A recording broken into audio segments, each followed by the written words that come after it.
Hello, my wonderful people, my viewers, and also my subscribers. Good morning, good afternoon, good evening, depending on where you are at the moment, depending on your location. I, Okute Daily Talk, is back here again with another blockbuster. How they keep lying to the gullibles, how they keep telling us, just like our able president was in the northeast, I think as of yesterday, Monday, boasting that God have helped him to defeat all the bandits in the area.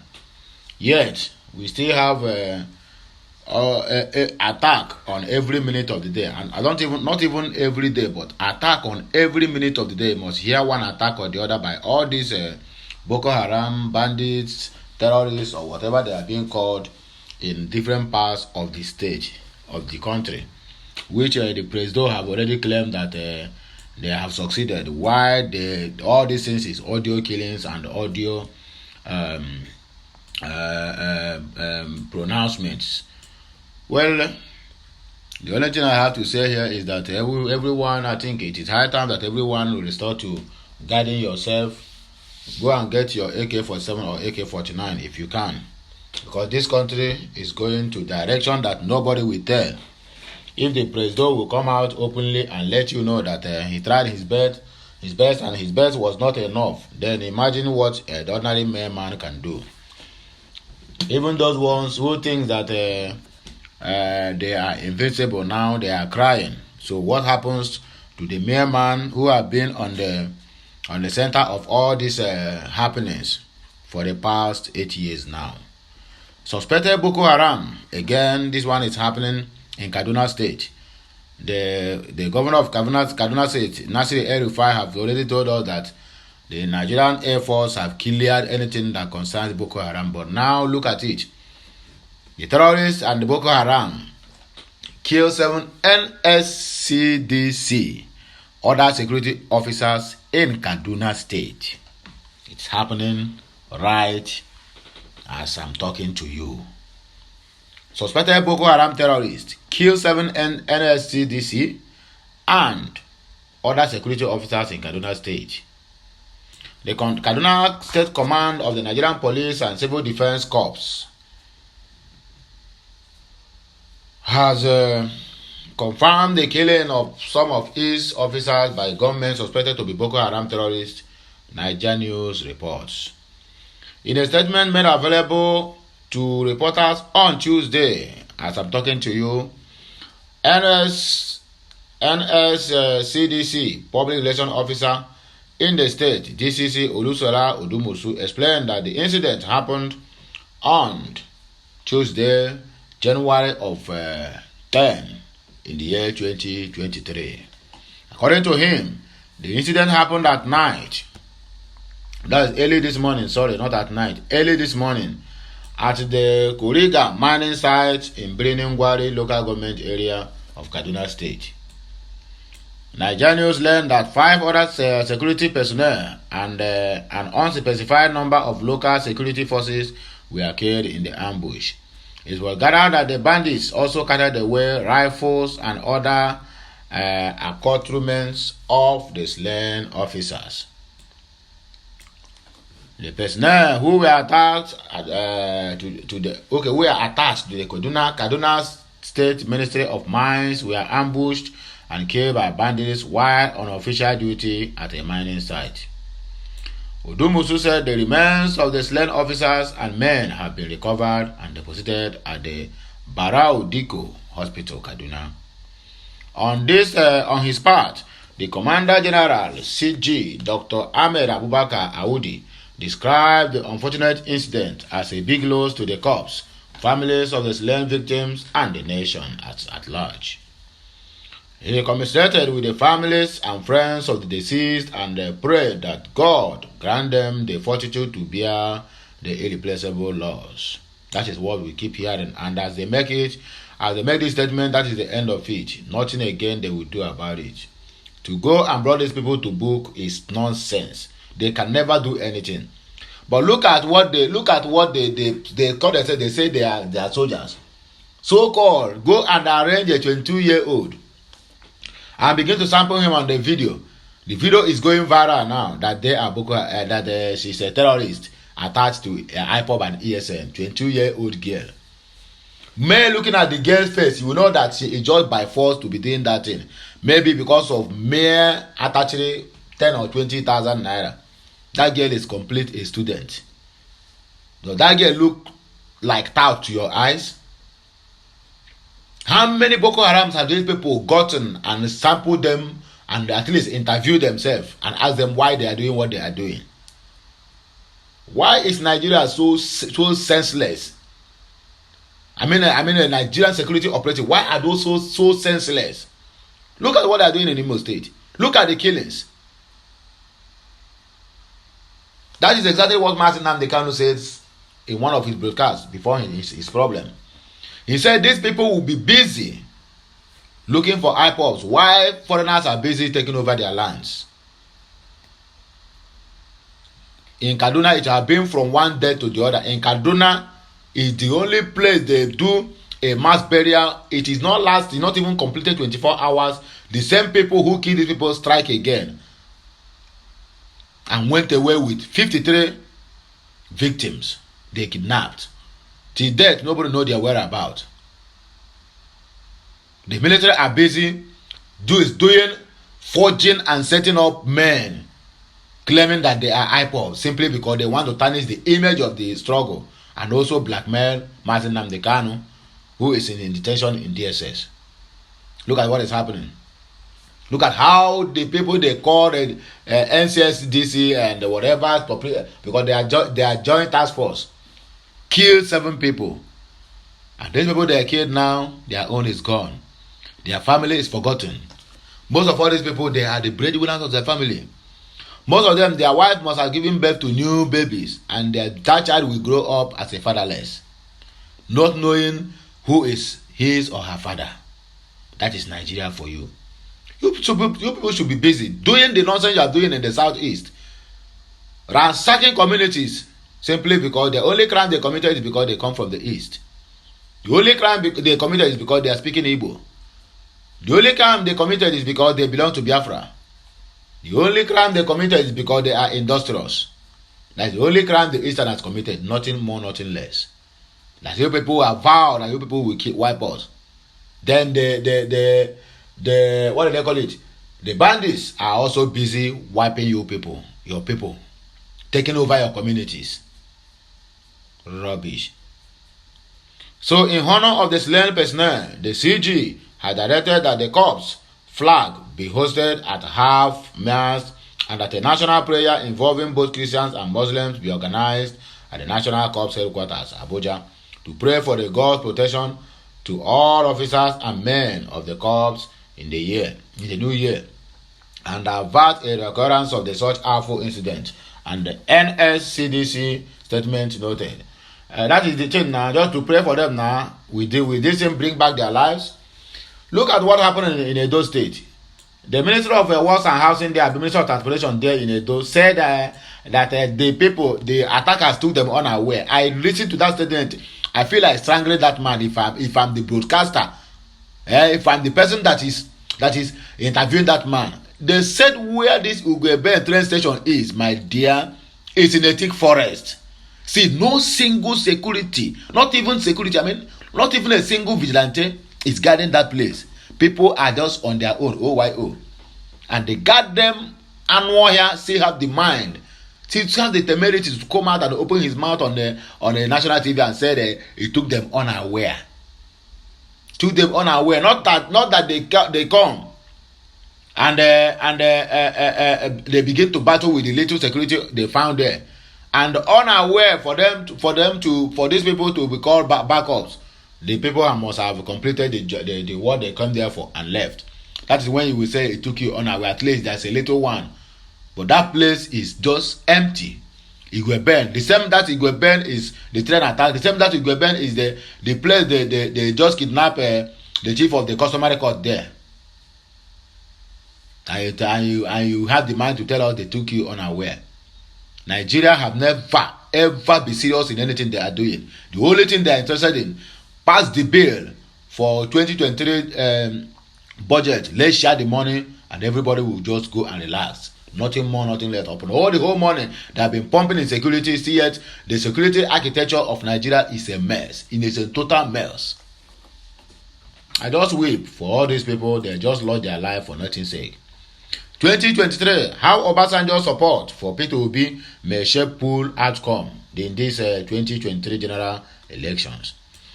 With the 2020 general election a few weeks away, the dust over the recent endorsement of Peter Obi, the Labour Party presidential candidate, by Olusegun Obasanjo is still generating ripples across Nigeria.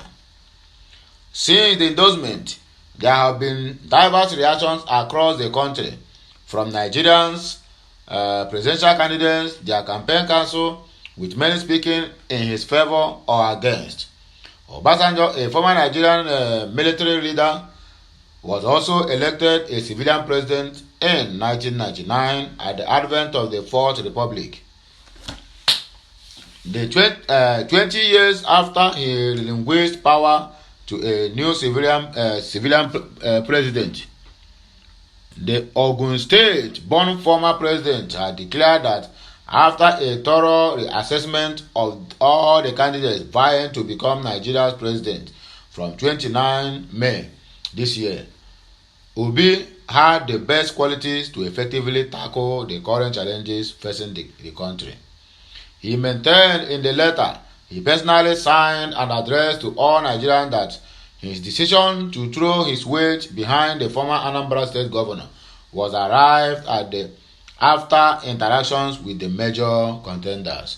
He had urged youth to take back the country, saying that in the last 8 years of all Progressive Congress APC rule, Nigeria has suffered untold hardship. Obasanjo's endorsement of Obi came amid moves by other presidential candidates who had made frantic moves to get his anointing ahead of the general elections. Virtually all the leading presidential candidates have visited to seek Obasanjo's support in what is fast becoming part of the nation's political culture.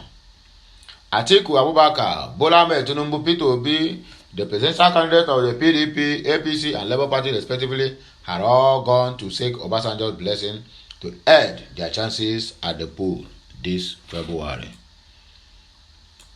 Peter Obi, 61, is regarded as one of the 4 leading candidates for next February's presidential poll.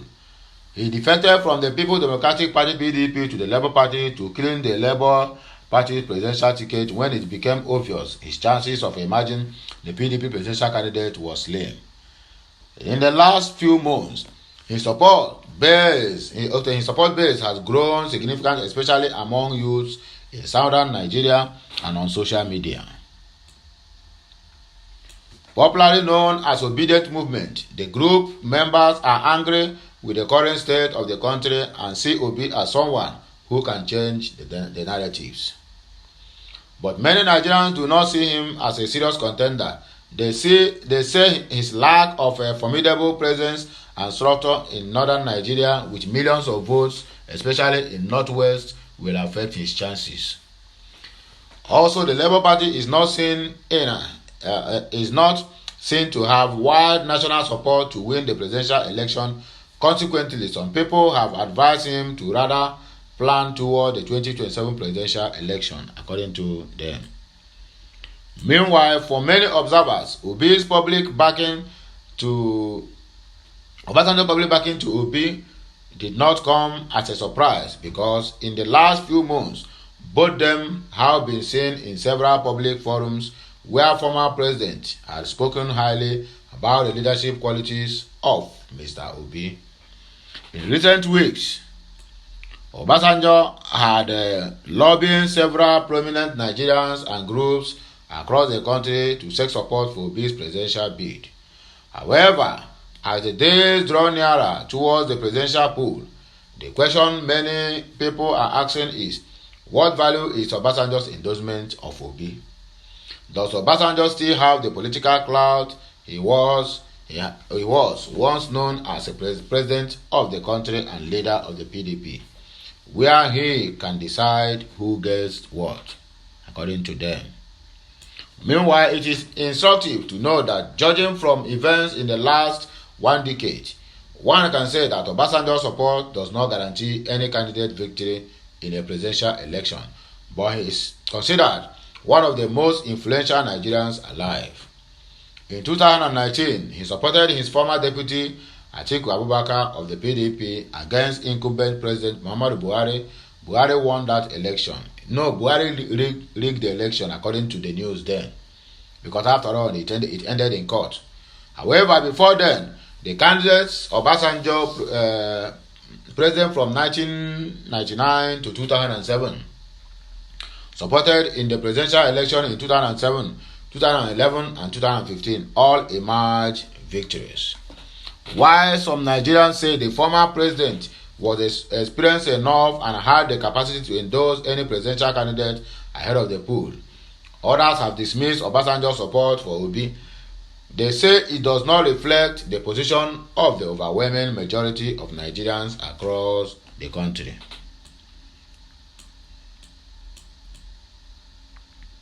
Some analysts say the former president's endorsement of Obi is a good in his right as a Nigerian and as a renowned world leader.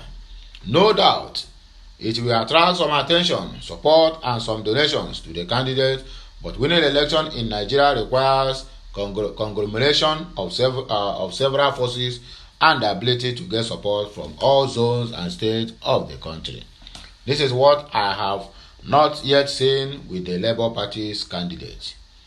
The fact remains that 2023 election will be won through equity, fairness, and justice based on the political demand of Nigerians in relation to the power rotation secure. Adelaja Adeoye, politician and public affairs analyst, said human rights activist and political commentator Mike Ozekome San faulted the criticism leveled against Obasanjo, arguing that if he had endorsed Tinubu or Atiku, both men would have been an unrestrained excitement today, of course. He said, I don't think Obasanjo should be criticized and crucified for his personal views based on his personal perception of issues and polity. I will see such a lampooning as myopic, insincere, and duplicitous, according to Mike Ozekome. This is because the same PDP and APC had also approached the same Obasanjo for his endorsement. If he had endorsed them, would they have criticized him? Would they not have lapped it all up? Take it or leave it. Although Obasanjo is only entitled to one vote, like every and any other Nigerian, no one can deny that he has become a moral compass for happenings in Nigeria and Africa. I read his letter very carefully. It is rich, compelling, logical, well-researched, even if judgment and prudentials, according to Michael Zekome. Furthermore, public affairs analyst Tope Mosevo noted that it would be unwise for any candidate to underestimate Obasanjo's political influence. Otherwise, the presidential candidates would not be going cap in hand to seek his support ahead of the presidential poll. According to Musovo, Obasanjo has just one vote in terms of electoral value. Not many see him as someone with much electoral value, especially since he left office without state apparatus at his command. But it will be delusional for anyone to underestimate his political influence. Otherwise, the presidential candidate will not be going cap to seek for his endorsement. Whether his endorsement of Peter Obi will translate to victory for Obi at the polls is another kettle of fish altogether. He has made his passionate appeal to the youth to take back their country by voting the right person. It is not for the youth who form more than 60% of the voting population to make use of the demographic advantage to determine the outcome of the next month's elections. Also speaking, Kunle Okunede, the political analyst, noted that Obasanjo's endorsement was a huge plus for Obi's presidential bid, noting that he was the only Southerner who had influence in the northern Nigeria. Obj is the only elder statesman from the southwest who has established strong ties with the northern oligarchies who determine and influence voters in that region. So his endorsement of Obi would boost the chances of Obi if well managed by the Obi team. Also, his endorsement has indirectly weakened Tinubu and Tinubu's and Atiku's camp. As they were upset, their reactions can evidently explain this, Okunade said. Of course, that is the simple truth. Their anger, their bitterness shows that, man, they see this endorsement as a threat to their lives. But notwithstanding, Obi is where everybody stands. All the youths, the ones who knows and the ones who is serious with their future, they stand with Obi. If you are not serious with your future, you can stand with APC or PDP.